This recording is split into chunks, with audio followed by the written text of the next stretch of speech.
Vale, pues como introducción a nuestro trabajo, decir que podemos distinguir dos partes, una primera más general eh, de los agentes en los videojuegos y una segunda parte de tecnología algo más novedosa y el ejemplo de AlphaStar.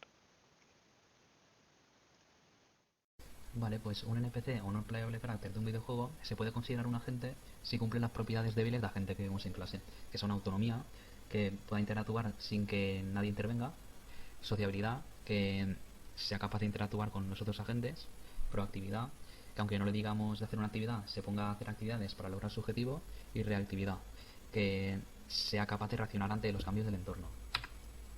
En los videojuegos es normal encontrar agentes formando parte de sistemas multiagente. Estos sistemas están formados por 4 puntos claves. La organización es la estructura jerárquica donde se van a situar los agentes, que pueden ser muchos o pocos, el entorno, que puede ser de muchos tipos, como ya vimos en clase, puede ser indeterminista, determinista, accesible, inaccesible, y las interacciones, que serán las que tendrá con los agentes. Vamos a ver ahora distintos tipos de videojuegos. En los videojuegos sandbox, el jugador puede moverse en un mundo amplio y por lo tanto existe una gran cantidad de agentes. El problema de esto es que puede afectar al rendimiento tener muchos agentes activos y es algo que no se puede permitir. Una solución a esto es ordenar a los agentes por relevancia para de esa forma actualizar solo los que importen, o si ha pasado mucho tiempo el usuario sin interactuar con los agentes, desactivarlos. Un ejemplo de videojuego sandbox es el GTA V. Otro tipo de videojuegos son los videojuegos FPS, First Person Shooter, en los cuales la comunicación entre agentes es clave. Y podemos poner una situación como ejemplo. Si queremos defender un edificio, lo suyo es que los agentes se comuniquen entre sí para cubrir el máximo de flancos posibles. O por ejemplo, si ven a un enemigo, esa gente que lo ha visto avisa a todos los demás. El problema de esto es que los agentes pueden tener capacidades sobrehumanas y siempre ganar al jugador. Capacidades sobrehumanas en el sentido de que pueden tener una precisión perfecta o un tiempo de reacción mínimo. Por eso lo que hay que hacer es limitar las capacidades de los agentes para que se parezcan más a los humanos. Aquí tenemos un ejemplo de videojuego que es el Counter-Strike. Otro tipo de videojuegos son los videojuegos RTS o Real Time Strategy, que es videojuegos de estrategia en tiempo real. En estos la velocidad a la hora de tomar decisiones es algo determinante, en el sentido de que si la gente va muy rápido a la hora de tomar decisiones puede ser muy injusto para el jugador, o también si va demasiado lento puede no suponer ningún desafío para el jugador. En este tipo de videojuegos implementar una inteligencia artificial es algo muy complicado, ya que la gestión de unidades y recursos no es una tarea fácil. Aquí tenemos un ejemplo de videojuego RTS, que es el StarCraft 2. Otro tipo de videojuegos son los videojuegos de simulación de vida, en los que sobre todo se gira en torno a las interacciones entre agente y agente jugador. Este tipo de videojuegos es bastante interesante para estudiar la evolución del mundo a partir de las interacciones que tienen los agentes. Y este es un ejemplo de videojuego de simulación de vida, que es los Sims 3. Vale, pues en este apartado vamos a ver algunos ejemplos de uso de los modelos clásicos para agentes en los videojuegos. El Reflex Agent en general se dice que funciona bien en un entorno accesible, puesto que solo se basa en el entorno actual para tomar sus decisiones. Podríamos verlo como un agente que juega como contrincante en un juego de estrategia simple, como sería el 4 en raya, el 3 en raya, ajedrez. Después, el Model Reflex Agent sí que tiene el histórico al modelar el entorno, por lo tanto sería útil en mundos dinámicos e inaccesibles. Por ejemplo, podríamos tener un agente que construye un mapa del entorno desde que es iniciado, o un soldado que, aunque pierda a su enemigo, es capaz de seguirlo porque conoce el último punto donde lo ha visto. El primer ejemplo puede ser útil en juegos de tipo sandbox y este en first person shooting. Los goal-based agents conservan la ventaja anterior, pero además pueden facilitar el desarrollo de los NPCs, aportando que puedas definir objetivos, subobjetivos y planes. Un ejemplo de esto lo hemos visto de primera mano en Paegomas. Por último, los utility-based agents combinan los dos tipos de agente anteriores, de modo que podemos añadir el factor utilidad a los objetivos. Así podríamos conseguir un NPC que modifique su comportamiento a lo largo de la partida al variar sus prioridades dependiendo de la información que haya obtenido a lo largo de la partida desde el inicio. Podrían ser útiles para hacer personajes en mundos inaccesibles y de tiempo real, cosa habitual en juegos sandbox o de simulación de vida. Vale, pues ahora vamos a ver algunos modelos más recientes que, por decirlo de alguna manera, serían agentes más emocionales y por lo tanto se basan en teorías psicológicas.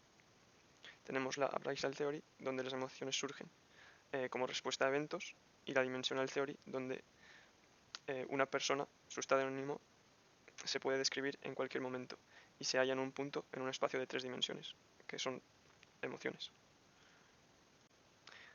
Decir que no vamos a entrar en gran detalle sobre estos agentes, más que nada es dar una visión un poco general de lo que se ha estado haciendo recientemente. Así, un agente que se modela usando el modelo EMMA tiene procesos perceptuales que son rápidos y automáticos y procesos inferenciales que son lentos y deliberativos. A partir de estos procesos, el agente es capaz de responder a un evento y así actualizar la relación agente-entorno. En el modelo Fairnot, el objetivo es conseguir un agente que sea creíble y empático. Los personajes modelados con este tipo de agentes deberían mostrar motivaciones, objetivos y deseos. También el usuario debería poder hacerles sugerencias. Este modelo también trata de ser general, de modo que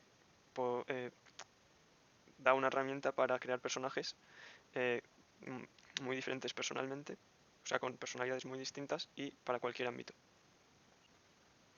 El modelo ALMA está basado en 3 capas.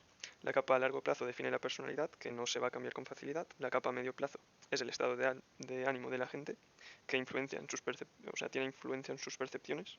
Y a corto plazo están las emociones, que son más volátiles y reflejos producidos a partir de un evento, un objeto o una situación específica. El último de estos modelos emotivos sería el modelo Wasabi, en el que se diferencian emociones primarias, que son reflejos innatos, y emociones secundarias, que son emociones sobre estímulos, pero que requieren del proceso del pensamiento, es decir, se evalúan contra experiencias previas y expectativas futuras. Ya saliendo de los modelos emocionales, un esquema también reciente es el del aprendizaje reforzado, que también veremos que se utiliza en AlphaStar. Entonces, este agente aprendería mediante prueba y error, recibe recompensas por sus acciones. Y hay 2 aproximaciones: buscar las acciones que más rinden, o sea, tienen un rendimiento más alto en el entorno, o usar métodos estadísticos para estimar la utilidad de cada acción en un momento en un estado del entorno. Vale, vamos a hablar de AlphaStar, un sistema de inteligencia artificial desarrollado por DeepMind capaz de derrotar a jugadores profesionales en el juego de StarCraft 2. Como hemos dicho antes, los videojuegos RTS, como lo es StarCraft 2, tienen ciertas dificultades a la hora de desarrollar una inteligencia artificial, como por ejemplo el tiempo de reacción, el entorno que es inaccesible y por lo tanto la gente no tiene acceso total a la información, que las acciones tomadas se deben hacer pensando a largo plazo y no para un beneficio inmediato, que se pueden dar muchas situaciones y que no existe la mejor estrategia. Esta será la arquitectura de un agente de AlphaStar. Por la parte de la percepción vemos que hay 3 entradas de información. La información espacial será la relacionada con el mapa, la información de la economía será la relacionada con los recursos y la información de las unidades con las unidades. Esta información se extraerá a partir de distintas redes neuronales. La espacial se extraerá a partir de una red neuronal residual, la de la economía se extraerá a partir de una red neuronal convencional y la de las unidades se extraerá a partir de una red transformer. Toda esta información se pasará a otra red neuronal, Long Short Term Memory, que tiene la capacidad de recordar la información de pasos anteriores y basarse en esta a la hora de tomar las acciones posteriores. Una vez hecho esto, aquí se decidirá la acción a realizar y aquí sobre qué unidad se va a realizar esta acción. Respecto al aprendizaje en AlphaStar, distinguiremos 2 fases de aprendizaje: el aprendizaje supervisado y el aprendizaje reforzado. En la fase de aprendizaje supervisado, un agente se entrenará con partidas grabadas de jugadores reales, de forma que al finalizar el aprendizaje supervisado, este agente alcanzará el nivel de un jugador promedio. Una vez hecho esto, se construirá una liga multiagente donde la gente se clonará y competirá entre sus copias. Esto ya sería la fase de aprendizaje reforzado. A cada iteración lo que se hace es generar nuevos agentes con estrategias para vencer a agentes de fases anteriores, de forma que se van sumando cada vez nuevos agentes y se conservan los agentes anteriores, de forma que los nuevos agentes van a ser capaces de vencer a los de antes y a los nuevos que se han generado en iteraciones pasadas. Lo que se hizo también fue dar objetivos a los agentes para así, al final del entrenamiento, obtener distintas estrategias y no una única estrategia. Aquí en esta imagen vemos lo que hemos explicado. A partir de partidas de jugadores reales se entrena a un agente en el aprendizaje supervisado y aquí ya entraría el aprendizaje reforzado, donde se van clonando y van compitiendo entre ellos. Y aquí podemos ver que al final del aprendizaje reforzado obtenemos unos 4 agentes que son los mejores y tienen distintas estrategias. Esta otra imagen también es lo que hemos comentado. Aquí tenemos la fase de aprendizaje supervisado, que tienen un nivel promedio, y la fase de aprendizaje reforzado, en la cual pues alcanzan hasta el nivel de jugadores profesionales como Maná o Teleo. Vale, pues para evaluar el sistema de AlphaStar se emparejó mediante el matchmaking de Battle.net a los agentes para jugar contra humanos y viendo qué nivel en la clasificación obtenía. Durante el periodo de entrenamiento distinguimos así entre supervisado, mid y final. En realidad son los main agents los que jugaban contra los jugadores, mientras que los league exploiters jugaban solo contra los main agents para ver sus debilidades y los main exploiters jugaban contra el resto de los agentes para ver en general las debilidades de lo que se conoce como la liga, que se ha explicado anteriormente. Al final vemos que el agente llamado Final obtuvo un MMR de 6334, que está por encima del 99,8% de los jugadores. Vale, ahora mencionar que al inicio AlphaStar usaba una interfaz diferente a la real, pero después sí que el sistema veía la partida a través de una cámara para así poderse compararse aún más con el jugador humano. También puede surgir la pregunta de si al ser un sistema informático es capaz de realizar acciones mucho más rápido que los jugadores, pero en realidad se ve que de media hace menos acciones por minuto que los jugadores profesionales. Sin embargo, sí que es cierto que en determinados momentos de la partida puede realizar acciones con mucha frecuencia, más de lo que un humano podría, y esto sí que puede darle ventaja. A lo largo de la partida la media no es alta porque hace acciones más precisas y no tiene que corregir tanto sus acciones como un humano tendría que hacer. En conclusión, AlphaStar muestra las dificultades que supone crear una inteligencia artificial en juegos y escenarios tan complejos como es el de StarCraft 2. Entonces, que desarrollar este sistema haya sido un éxito supone que este tipo de agentes o sistemas de agentes podrían tener un gran impacto en problemas reales, donde hay muchísimas acciones que se pueden tomar, la información es imperfecta y además se tienen que tomar en tiempo real. Bien, pues como conclusión para nuestro trabajo hemos visto algunos tipos de juegos en los que podríamos situar nuestros agentes, hemos visto los modelos clásicos, algunos ejemplos de su uso y los hemos intentado relacionar con los tipos de juegos anteriores.